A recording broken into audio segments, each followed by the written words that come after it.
ایک بچے کا باپ مر گیا، امیری کا جنازہ نکل گیا، غربت عروج پر آ گئی۔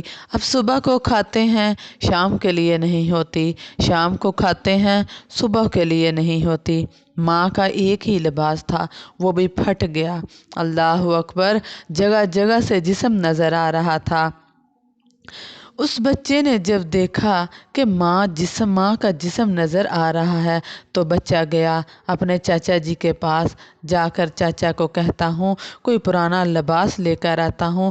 چاچا کو کہتا ہوں ماں کا ایک ہی لباس تھا، وہ بھی پھٹ گیا۔ ماں کا جگہ جگہ سے جسم چھلک رہا ہے۔ یہ یہودی ماں کا یہودی بچہ تھا۔ وہ اپنے چچا کے گھر گیا، جا کر دروازے پر دستخط دی۔ چچا نے دروازہ کھولا، دیکھا آگے یتیم بھتیجا کھڑا ہے۔ چچا نے پوچھا ہاں بھائی کیا لینے آئے ہو؟ بچے نے کہا چاچو جی میری ماں بے لباس بیٹھی ہے، میری ماں کا ایک ہی لباس تھا، وہ بھی پھٹ گیا ہے، جگہ جگہ سے جسم چھلک رہا ہے، تیرے بوہے پر آیا ہوں، تیرے دروازے پر آیا ہوں، کوئی پرانا لباس ہے تو دے دو، تیرے گھر میں کوئی پرانا لباس ہے تو مجھے دے دے، میں جا کر اپنی ماں کا جسم ڈھانپ سکوں۔ چاچو جی نے جو رویہ اختیار کیا تو بچہ روتا ہوا واپس آ ہی رہا تھا۔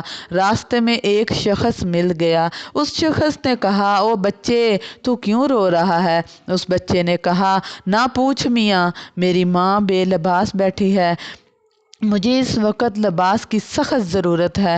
اپنے چاچو جی کے پاس گیا تھا لباس لینے، چاچو جی نے مجھے مارا ہے، مجھے دھتکارا ہے، دھکے دے کر حویلی سے باہر نکال دیا ہے، بس دل جو رو رہا تھا آنکھیں بھی رو پڑی۔ اس شخص نے کہا او بھتیجے رو مت، آ میں تجھے ایسا در نہ بتاؤں، جہاں دشمن بھی گیا ہے خالی ہاتھ واپس نہیں آیا، جہاں اپنا تو گیا غیر بھی گیا تو خالی ہاتھ واپس نہیں آیا۔ بچے نے کہا چاچو جی بتاؤ کون سا در ہے جہاں مجھے لباس مل جائے گا؟ اس شخص نے کہا بھتیجے چلا جا صحن حرم میں، وہاں محمد کے نام کا ایک شخص بیٹھا ہوا ہے، اس کے در پر اگر کوئی دشمن بھی چلا جائے تو خالی ہاتھ واپس نہیں بھیجتا۔ یہ بچہ اپنی ماں کے پاس گیا، جا کر اس نے بتایا چاچو کے گھر گیا تھا، اس نے جو رویہ اختیار کیا، روتا ہوا واپس آ ہی رہا تھا۔ صحن حرم میں راستے میں مجھے ایک شخص ملا، ماں وہ کہتا ہے صحن حرم میں جا، وہاں محمد کے نام کا ایک شخص بیٹھا ہے۔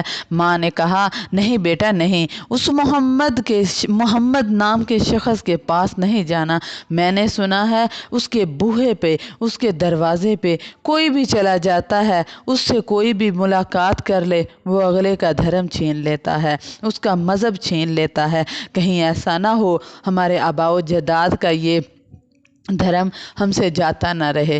اس بچے نے کہا نہ ماں نہ، میں اپنے دھرم کا پکا ہی رہوں گا، میں جاتا ہوں چادر لینے، مسلمانوں کا نبی اگر چادر دے دے تو ٹھیک ہے، نہیں تو پہلے ہی اس کو بتا دوں گا میں تیرا کلمہ پڑھنے والا نہیں ہوں۔ خیر یہ بچہ دوڑتا ہوا گیا، اس نے صحن حرم میں پیر رکھا تو میرے نبی کریم صلی اللہ علیہ وآلہ وسلم رحمت والی چادر اوڑے بیٹھے ہوئے تھے۔